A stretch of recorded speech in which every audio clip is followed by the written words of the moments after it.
What could drive a teacher to cross the ultimate line, entangling herself in forbidden affairs with her own students? A scandal so explosive it turned her life into a living nightmare, dragging down not just her reputation but the entire school and community with her. Was it dissatisfaction at home, a thrill-seeking temptation, or something much darker lurking beneath the surface? Does it mean her husband wasn't enough, or was it her own demons she couldn't escape? This is no ordinary story. It's a shocking tale of secrecy, betrayal, and a forbidden obsession that spiraled wildly out of control. A teacher's darkest choices collide with consequences she never imagined, creating a ripple effect of chaos and destruction.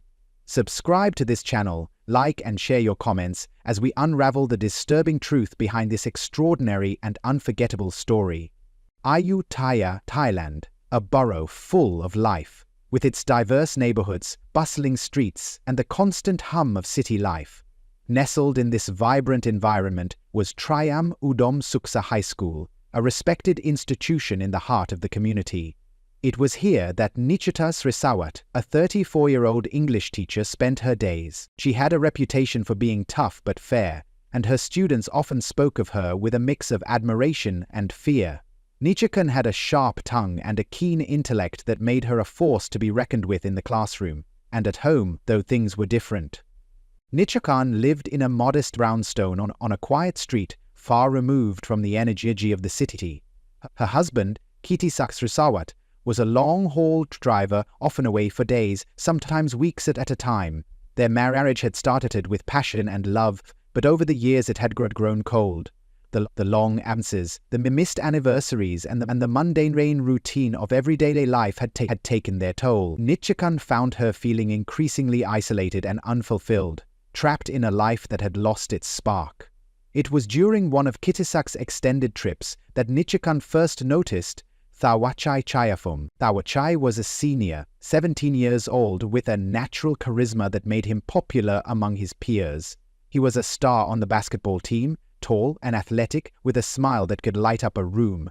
But beneath his confident exterior, Thawachai was struggling. His grades were slipping, and he was in danger of not graduating. Nichikan always wanted to help a student in need, and offered to tutor him after school. Their sessions started out innocently enough, focused on catching up with schoolwork and preparing for exams, but as they spent more time together, Nichaka began to notice things about Thawachai, all that she hadn't before. The way his eyes lingered on her a little too long, the casual touches that sent a thrill down her spine, the way he seemed to hang on her every word. There was an electricity between them, an unspoken attraction that neither could ignore. One evening, after an especially intense study session, Thawachai leaned in closer than usual. His breath was warm against her skin as he whispered something that made her laugh. A deep, genuine laugh that she hadn't heard from herself in a long time.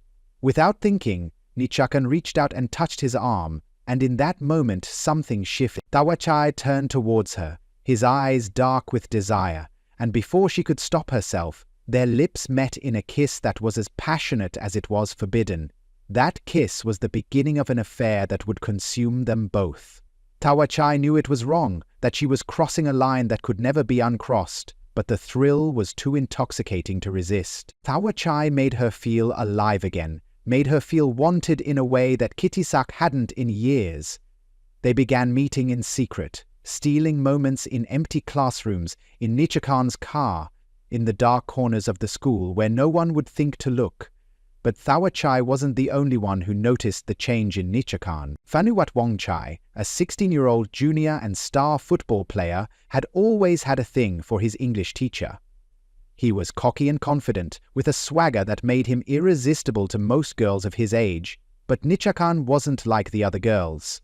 She was older, more sophisticated, and Phanuwat was determined to get her attention. He started staying after class, asking for help with assignments he didn't really need help with, finding excuses to be near her. At first, Phanuwat brushed off Thawachai's advances. She was already involved with Thawachai, and the last thing she needed was another complication. But Phanuwat was persistent, and eventually, Nichikan found herself drawn to him in ways she hadn't expected. He was different from Thawachai, bolder, more aggressive, with a confidence that was impossible to resist. One day, after a particularly heated argument with Thawachai, Nichikan found herself alone with Thawachai in her classroom. The tension between them was palpable, and when Thawachai leaned in to kiss her, Nichikan didn't pull away. Their affair was different from the one she had with Thawachai. With Phanuat, it was all about the physical, about satisfying a need that had been building inside her for years. They were recklessly meeting in risky places, pushing the boundaries of what was safe. Nichikan knew she was playing with fire, but the thrill was addictive. Phanuat made her feel powerful, like she was in control for the first time in years, but the fire was far from out. Nichikan found herself drawn to yet another student, Kritsara Sutisak. Kritsara was 18, a senior like Thawachai, but he couldn't have been more different, quiet, studious, and thoughtful. Kritsara was the type of student who stayed after class to discuss literature and philosophy, not to flirt with his teacher.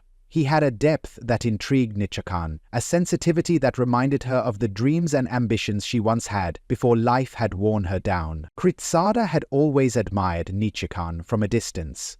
She was everything he aspired to be, intelligent, cultured, and strong-willed. When he started spending time alone with her after school, discussing books and ideas, he felt a connection that was deeper than anything he'd experienced with his peers. Nichikan, too, found herself opening up to Kritsara in ways she hadn't with Thawachai or Phanuat. Their conversations were intense, filled with shared insights and personal confessions, and it wasn't long before their relationship crossed the line from intellectual to intimate. The tear-first kiss was tender, almost hesitant, a stark contrast to the fiery passion she shared with Thawachai and Phanuat. With Kritsara, it was about more than just the physical. It was about the emotional connection, the sense of being understood. Nichikan knew that she was in too deep, but she couldn't bring herself to stop.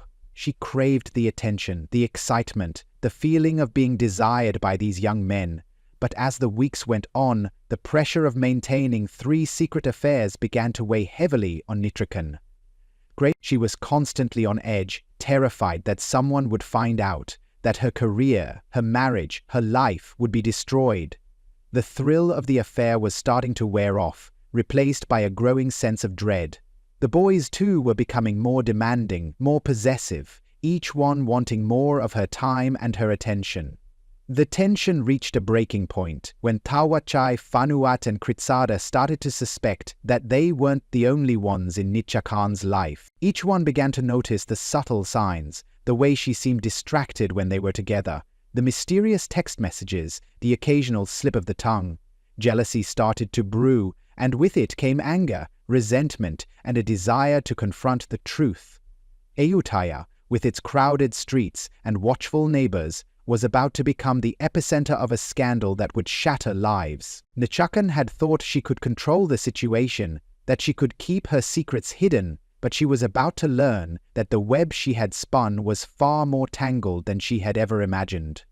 The consequences of her actions were closing in, and the price she would pay for her forbidden thrill was far greater than she could have ever anticipated. The autumn months in Ayutthaya brought a chill to the air, but inside the walls of Trayam Udam Suksa High School, the tension was heating up. Nichikan Srisawat found herself increasingly entangled in the web she had woven as her relationships with Thawachai, Phanuat, and Kritsara became more intense and more dangerous. What had started as a thrilling escape from her mundane life was now spiraling out of control, and Nichikan was beginning to feel the pressure. Thawachai was the first to notice that something was wrong. What had once been a passionate, exhilarating affair was starting to feel different. Nichikan was distracted, distant even, and their stolen moments were becoming fewer and farther between. Thawachai was no fool. He could tell that something or someone else was occupying her time. His suspicion grew, and with them a dark jealousy that he couldn't shake off. Phanuat too was becoming restless. He thrived on attention and wasn't used to being ignored. When Nichikan began cancelling their meetings, coming up with excuses that didn't quite add up, Phanuat's easygoing demeanor turned sour. He started to push back, showing up unannounced, demanding her time, her affection. He wasn't used to sharing, and the idea that Nichikan might be seeing someone else lit a fire of anger inside him. Kritsara, on the other hand, was more subtle in his unease. He noticed the changes in Nichikan, the way she seemed preoccupied even when they were alone, the way her mind seemed to wander during their conversations. Kritsada was sensitive, thoughtful, and deeply in love with Nichikan in a way that the other boys weren't. He could sense that something was wrong, but he didn't know what. All he knew was that the woman he adored was slipping away from him, and the thought of losing her filled him with dread. As the days turned into weeks, the tension between the boys grew unbearable. They were like predators circling the same prey, each one vying for Nichikan's attention, each one determined to be the one she chose. Tawachai, driven by jealousy, began to watch Nichikan more closely. He followed her after school, noticed the way she lingered in the halls, the way she seemed to have secret meetings behind closed doors. It didn't take long for him to realize that he wasn't the only one. One evening, after a particularly tense day, Tawachai decided to confront Nichikan. He waited for her in the parking lot after school, his heart pounding in his chest, his mind racing with thoughts of betrayal. When Nichikan finally emerged, he stepped out of the shadows, his face a mask of controlled anger. "Who is it?" he demanded, his voice low but intense. "Who else are you seeing?" Nichikan froze, her heart stopping for a moment as she realized that the carefully constructed facade she had built was beginning to crumble. She tried to play it off, to laugh it away, but Tawachai wasn't having it. He stepped closer, his body tense, his eyes burning with jealousy that Nichikan hadn't seen before. "Don't lie to me, Nichikan," he warned, his voice shaking with emotion. "I know you're with someone else. I want to know who." At this point, what do you think would become of Nichikan? Consider subscribing to this YouTube channel. Like and share your opinion in the comment box below. Nichikan hesitated, caught between the truth and the lies she had been telling for months. Before she could respond, Vanuatu appeared, his usual swagger replaced by a simmering anger. He had seen them together, had noticed the way Tawachai seemed to have a special hold over Nichikan, and he wasn't about to let it slide. "What's going on here?" Vanuatu asked, his tone accusatory as he approached the two. He looked from Tawachai to Nichikan, his expression darkening as the pieces began to fall into place. Tawachai turned to face Vanuatu, his fist clenching at his sides. "You tell me," he spat. "What the hell are you doing here, Vanuatu?" Before Vanuatu could answer, Kritsada appeared at the edge of the parking lot, having seen the other two boys from a distance. Unlike Tawachai and Vanuatu, Kritsada had never been confrontational, but the sight of the two boys with Nichikan, the realization that his worst fears were coming true, pushed him to act in a way he never had before. "What are you doing?" Kritsada's voice was quiet, but there was an edge to it that Nichikan hadn't heard before. He stepped forward, his eyes locked on Nichikan, searching for answers, for some kind of reassurance that what he was seeing wasn't real. Nichikan was trapped. The three boys she had been juggling were now standing before her, anger, jealousy, and betrayal written across their faces. There was no way out, no way to defuse the situation. The truth was out, and the consequences were about to come crashing down. Tawachai, his emotions boiling over, took a step toward Nichikan. "How could you do this?" he demanded, his voice cracking with pain. "I thought I meant something to you." Tawachai, never wanting to back down from a fight, shoved Tawachai back. "You're not the only one she's been playing man," he snarled, "but I'm not about to let her make a fool out of me." Kritsada, standing on the edge of the confrontation, felt a surge of emotion he couldn't control. He had always been the quiet one, the thinker, the one who avoided conflict. But seeing Nichikan in the middle of this, seeing the way she was being pulled in different directions by Tawachai and Vanuatu, something inside him snapped. "You're both wrong," Kritsada said, his voice trembling with intensity. "She's not some game you can win, she's a person and you're tearing her apart." The situation escalated quickly. Vanuatu, never wanting to back down, swung at Tawachai, his fist connecting with a sickening thud. Tawachai stumbled back but quickly retaliated, launching himself at Vanuatu with a fury that had been building for weeks. The two boys were soon locked in a brutal fight, fists flying as Nichikan watched in horror, unable to stop what she had set in motion. Kritsada, desperate to protect Nichikan, tried to pull Vanuatu away, but in the chaos, he was dragged into the fray. The three boys, once friends or at least acquaintances, were now enemies, driven to violence by their love for the same woman. Nichikan's attempts to intervene were futile. The boys were too far gone, too consumed by their anger and jealousy to listen to reason. As the fight raged on, the situation grew more dangerous. In the heat of the moment, Vanuatu grabbed a loose metal pipe from the ground, swinging it wildly at Tawachai. The blow landed with a sickening crack, and Tawachai went down hard, blood pouring from a gash on his head. Nichakan screamed, rushing to Tawachai's side, but it was too late. The damage had been done. Seeing Tawachai on the ground motionless, Kritsada lost control. He lunged at Vanuatu, tackling him to the ground, his fist pounding into Vanuatu's face with a fury that surprised even himself. Vanuatu fought back, but he was dazed, the fight quickly slipping out of his control. In the chaos, Nichakan scrambled to her feet, her mind racing. She had to do something, had to stop this before it got even worse. But as she looked around, she realized with a sickening dread that there was no stopping it. The boys were out of control, and she was powerless to stop the violence that she had unwittingly set in motion. Kritsada, in a blind rage, reached for the metal pipe that Vanuatu had used to strike Tawachai. He swung it at Vanuatu, the force of the blow knocking him unconscious. The fight was over, but the damage was irreparable. Vanuatu lay on the ground, blood pooling beneath him, while Tawachai remained motionless, his breathing shallow and labored. Nichakan stood frozen, her mind unable to process what had just happened. The boys she had cared for, had loved in her own way, were now lying broken and bloodied at her feet. The reality of the situation began to sink in. The gravity of what she had done crushed her under. Its weight, the affair, the secrets, the lies. It had all led to this moment.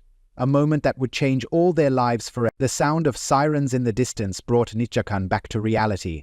Someone had called the police, and they were on their way. Panic set in as Nichakan realized the enormity of what had just happened. There was no way to cover this up, no way to make it right. The truth was out, and there would be consequences. Consequences she had never imagined when she first crossed that line with Tawachai. When the police arrived at the scene, Vanuatu was taken away in an ambulance still unconscious, while Tawachai was rushed to the hospital in critical condition. Kritsada, dazed and covered in blood, was handcuffed and placed in the back of a police car. Nichakan was questioned on the spot, her mind numb as she tried to explain the unexplainable. The media quickly descended on the school, turning the story into a national sensation. The scandal rocked the Ayutthaya community, and Nichakan's life was torn apart. Her marriage, her career, her reputation, everything was destroyed in an instant. She was suspended from her job pending investigation, and soon the full extent of her relationships with Tawachai, Vanuatu, and Kritsada came to light. As the story spread, Ayutthaya became a hotbed of gossip and speculation. Local news channels set up camp outside Nichakan's once quiet brownstone, capturing every moment of her descent from a respected teacher to a public disgrace. Neighbors who had once admired her for her dedication to her students now whispered about her scandalous behavior. Nichakan found herself isolated not just from her community, but from her own family. Her husband, Kitizak, returned to find their life in ruins. The betrayal cut deeply, and despite his initial shock, he was unable to forgive. He filed for divorce, seeking to distance himself from the chaos that had engulfed their lives. Kaitisak moved away from Ayutthaya, leaving Nichakan behind in a place that now felt like a prison without her marriage and her career. Nichakan was left to face the consequences of her actions alone. The weight of her decisions began to crush her. Once a proud and assertive woman, now struggling with overwhelming feelings of guilt and shame. The emotional toll of the scandal led her into a spiral of depression where she questioned every choice she had made and the life she had thrown away. The boys involved in the scandal each dealt with their trauma in their own ways. Tawachai, critically injured from the confrontation, faced a long and painful recovery. The once promising athlete was now left with physical scars and emotional wounds that haunted him daily. His dreams of a sports career were dashed, and he struggled to find a new direction in life, grappling with the sense of betrayal and the violence he had experienced. Vanuatu, despite being a key player in the altercation, was left with his own set of challenges. His injuries were severe, and the incident had a lasting impact on his mental health. The experience made him withdrawn and bitter. He faced the public's judgment and the legal consequences of his actions, all while trying to deal with the trauma of what had happened. Vanuatu's confidence was shattered, and he struggled to rebuild his sense of self amidst the chaos. Kritsada, too, was deeply affected. He was sent to juvenile detention for his role in the incident. The experience was harsh, and the time spent there forced him to confront the gravity of his actions. Although he had acted out of what he believed was defense, the reality of the violence he had participated in weighed heavily on him. Kritsada tried to use his time in detention to reflect and to work on personal growth, but the path to redemption was long and uncertain. The aftermath of the scandal left a deep scar on the Ayutthaya community. Trium Udum Suksa High School, once a place of learning and growth, now stood as a symbol of betrayal and failure. The school administration faced harsh criticism for their oversight and the lack of preventive measures. Efforts were made to rebuild trust within the community, but the damage had been done.